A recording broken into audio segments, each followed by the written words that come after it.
Ninakusalimu kwa jina lipitalo majina yote. Hili sio jina la mtu awaye yote, bali ni jina la Bwana wetu Yesu Kristo. Ninakualika katika mfululizo wa masomo ya kesha la asubuhi leo, ikiwa ni Novemba 11 mwaka 2025. Mwezi huu tumekuwa tukijifunza mada kuu isemayo mwinue Yesu juu kama mwombezi na hakimu wetu asiyekosea. Leo tutaenda kuiangazia mada isemayo patakatifu pa mbinguni. Tuombe. Mtakatifu, mtakatifu, mtakatifu Baba yetu uliye mbinguni, jina lako litukuzwe sana. Asante kwa ajili ya mibaraka ya pekee uliyotupatia watoto wako wa kiume na wa kike. Asante kwa ajili ya nafasi hii ambayo kwayo tumekuja kujifunza neno lako. Tunanyenyekea miguuni pako tukiomba utusamehe dhambi zetu, utusafishe na kututakasa. Tufundishe kuyaelewa mapenzi yako, tufundishe kuyatenda mapenzi yako. Asubuhi hii ya leo, kila mmoja anakuja miguuni pako kwa shukrani. Lakini ziko jambo ambazo tunatamani katika maisha yetu uweze kutenda. Kila mmoja anapokuwa akiomba kwa jambo lake fulani, ukasikie na kujibu sasa na mapenzi yako. Ndilo ombi letu, tukiamini kwamba utakuwa pamoja nasi katika jina la Yesu. Amina. Patakatifu pa mbinguni.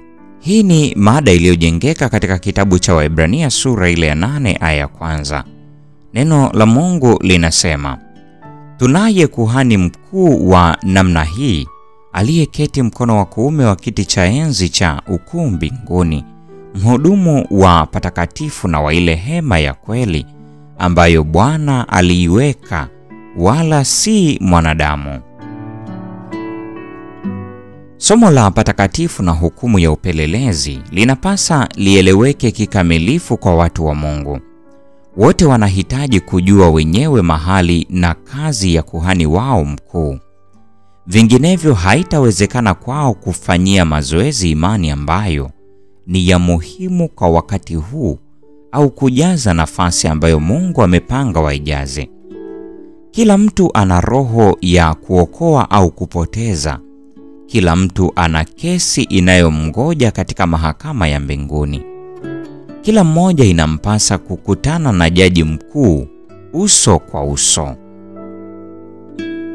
Patakatifu pa mbinguni ndiyo kituo hasa cha kazi ya Kristo kwa ajili ya wanadamu. Panaihusu kila nafsi inayoishi duniani. Panafunua mpango wa ukombozi, pakituleta karibu kabisa na mwisho wa wakati, na pakifunua suala la ushindi wa pambano kati ya haki na dhambi. Ni suala muhimu sana kuwa wote wajifunze masomo haya na waweze kumjibu kila mtu awaulizaye sababu ya tumaini lililoko ndani yao. Maombezi ya Kristo kwa ajili ya mwanadamu ndani ya patakatifu pa mbinguni ni muhimu sana kwa ajili ya mpango wa wokovu, kama kifo chake msalabani kilivyo muhimu. Kwa kifo chake alianza kazi ile ambayo baada ya ufufuo wake alipaa mbinguni kwenda kuimalizia. Inatupasa kwa imani kuingia ndani ya pazia alimoingia Yesu kwa ajili yetu, mtangulizi wetu. Waebrania sura ile ya 6 aya 20.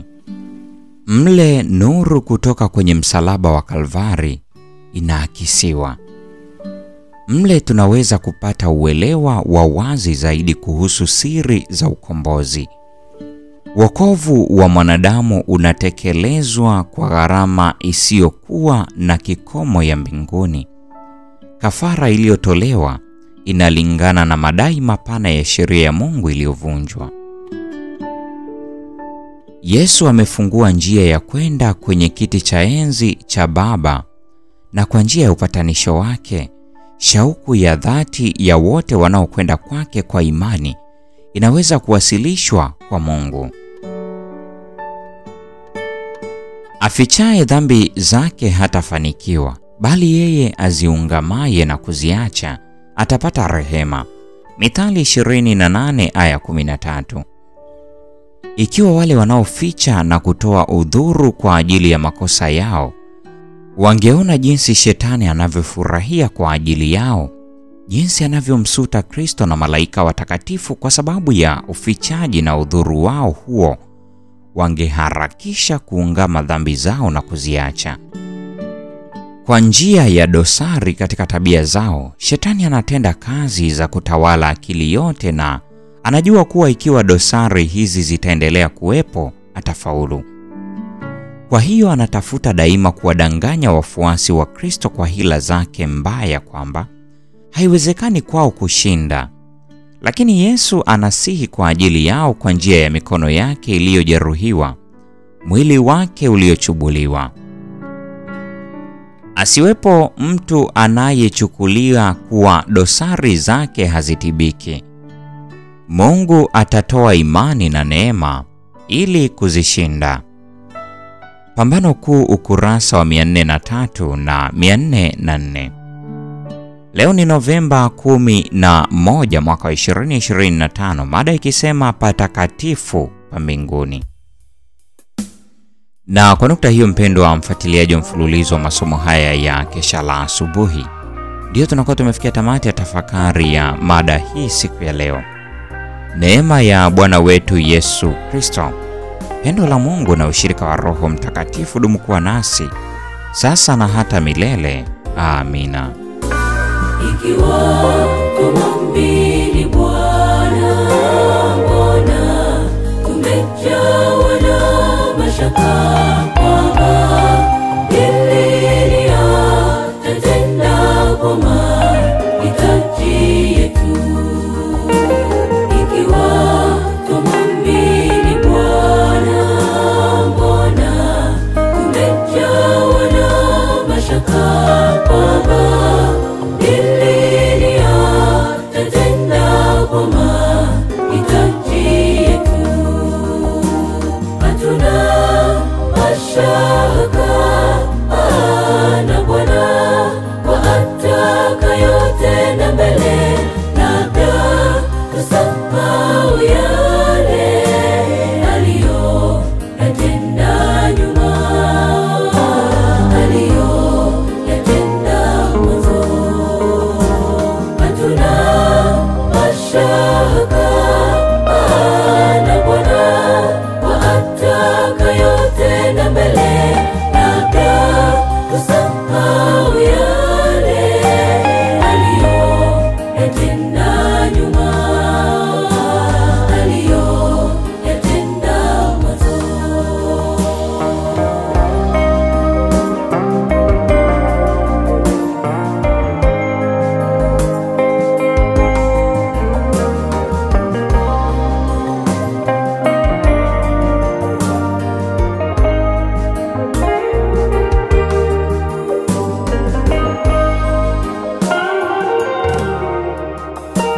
Yote kwake yawezekana, ndugu, hakuna limshindalo.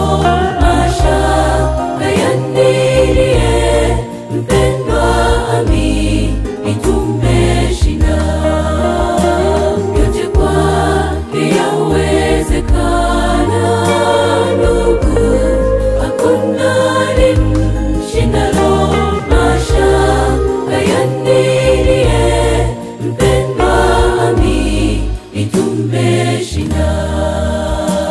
Hatuna mashaka na Bwana kwa atakayotenda mbele, labda tusahau yale aliyoyatenda nyuma, aliyoyatenda mwanzo.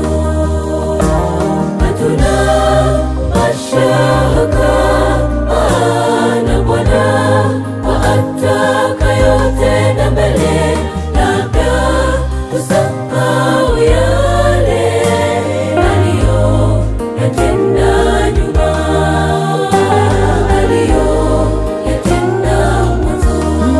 Hatuna mashaka